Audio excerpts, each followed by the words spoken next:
Imagine cette situation où tu es à la salle de sport, tu fais ta musculation tranquillement. À côté, il y a une personne qui a fait l'erreur de ne pas mettre de protection sur sa barre de squat. C'est là que suite à un déséquilibre, un de ses poids glisse et tombe. Il s'avère que par pure malchance, tu sois passé au mauvais moment, au mauvais endroit. Tu te prends un poids de 10 kg sur le pied, ça fait très mal, ton pied gonfle et il y a surtout plein de gens autour qui ont assisté à cette situation. Et il ne se pose qu'une seule question. Comment est-ce que tu vas réagir face à cette personne qui n'a même pas fait l'effort de mettre une simple protection?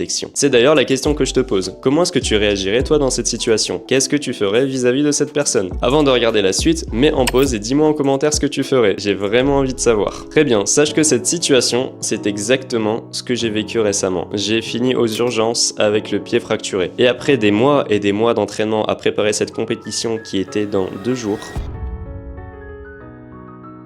je finis en béquille, je ne peux plus marcher et je me retrouve forcé de mettre fin à mes saisons sportives qui pourtant avaient tellement d'importance à mes yeux. Alors que pourtant ce n'était pas du tout de ma faute, je n'ai rien fait pour que ça m'arrive. Mais alors, tu te demandes comment est-ce que j'ai réagi. Avant de te dire ma réaction, je vais d'abord te dire la réaction du mois d'avant, lorsque ma confiance en moi était assez faible et que j'étais une personne assez timide. Bien sûr que j'aurais réagi comme une victime, parce que je me serais vu comme la victime. J'aurais acquiescé, je n'aurais rien osé dire, je me serais pas plaint et j'aurais dit que ce n'était pas très grave en fait. Mais au fond de moi, je serais en train de bouillir, j'aurais la rage, j'en voudrais tellement à cette personne, mais je n'aurais tout simplement pas pu l'exprimer, par peur de paraître ridicule aux yeux des autres. Et pourtant, j'aurais quand même fini par paraître ridicule à me laisser marcher dessus. T'imagines bien qu'il n'y a rien de positif dans tout ça. Ma réaction a donc été différente, et non, je ne me suis pas mis à crier sur la personne et à l'engueuler. Je ne lui ai pas dit qu'elle a fait une erreur et que c'était très très grave. À la place, j'ai préféré mettre en pratique le premier principe du manuel des relations humaines de Dale Carnegie. Ne critiquez pas, ne condamnez pas, ne vous plaignez pas. Bon, ça a l'air un peu bizarre dit comme ça, mais concentre-toi bien, tu verras que ce message est extrêmement profond. Alors sur le moment, j'ai préféré sourire. Oui, j'ai eu un os qui s'est cassé, mais je n'ai pas voulu lui reprocher quoi que ce soit. J'ai préféré lui pardonner. Et là, tu vas me dire, mais ta réaction en fait, elle est pas si différente du toi d'avant. Tu te laisses vraiment marcher dessus pour le coup.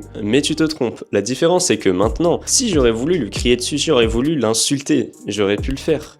Mais je n'en avais pas envie. D'ailleurs, c'est ce que tout le monde m'a demandé. Pourquoi est-ce que je n'ai rien fait? En vrai, ce serait normal de s'énerver. Il a fait une erreur débile et je me retrouve avec une fracture à plus pouvoir marcher. Mais en réalité, la vraie question qu'on devrait se poser, pourquoi s'énerver?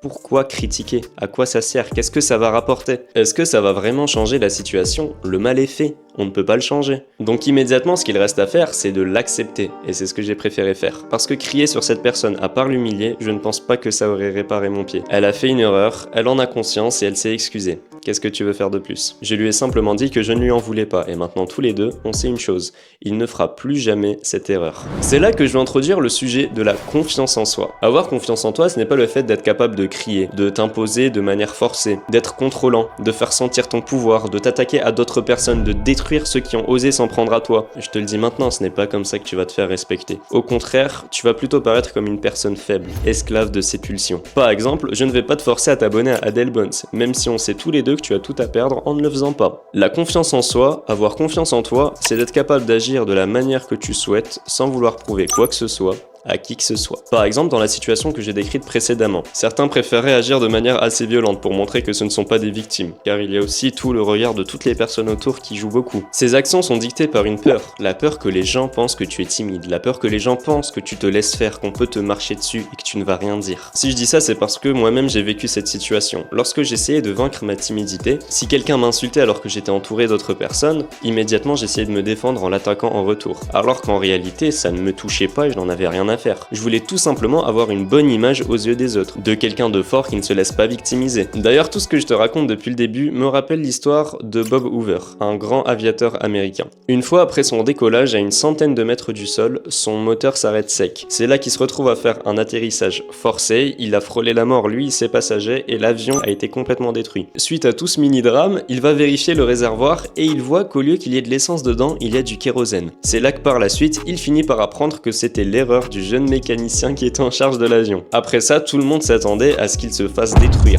Bob Hoover, le grand aviateur que tout le monde connaît, il est respecté, il va t'enclencher. À cause de son erreur bête, un avion à plusieurs millions a été détruit et des personnes allaient failli mourir. C'est bien plus grave qu'un pied fracturé. C'est là que Hoover va le voir et lui dit une chose. Je suis convaincu que tu ne referas plus jamais cette erreur. Et pour te le prouver, je tiens à ce que ce soit toi qui t'occupes de mon avion demain.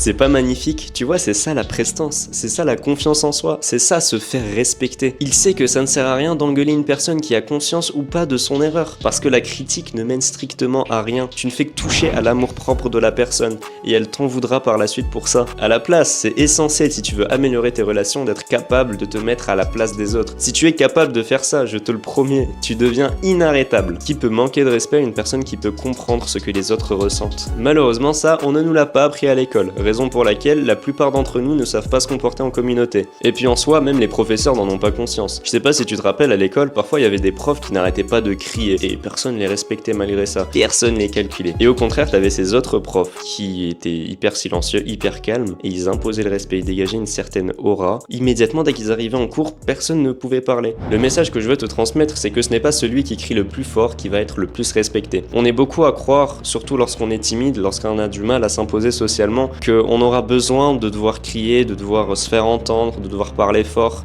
Mais c'est faux. Moi le premier, avant, je ne savais tout simplement pas comment agir dans certaines situations. En plus de ça, ça ne m'aidait pas du tout le fait que j'avais une anxiété sociale très prononcée. Je n'avais personne pour me guider, me dire par où je pouvais commencer. Alors si tu es dans cette situation, que tu as l'impression que ça te détruit dans ton quotidien, que tu ne sais pas par où entreprendre ce travail sur toi-même, n'hésite pas à m'envoyer un message sur Insta qui est dans la bio si tu as besoin d'un peu d'aide. On va ensemble te sortir de cette situation et te bâtir une vraie confiance et apprendre à te faire respecter. Sur ce, j'espère que cette vidéo t'a aidé, que tu as compris le message que je voulais te transmettre à travers mon expérience. J'espère sincèrement te revoir dans la prochaine vidéo. Prends soin de toi. C'était Bones.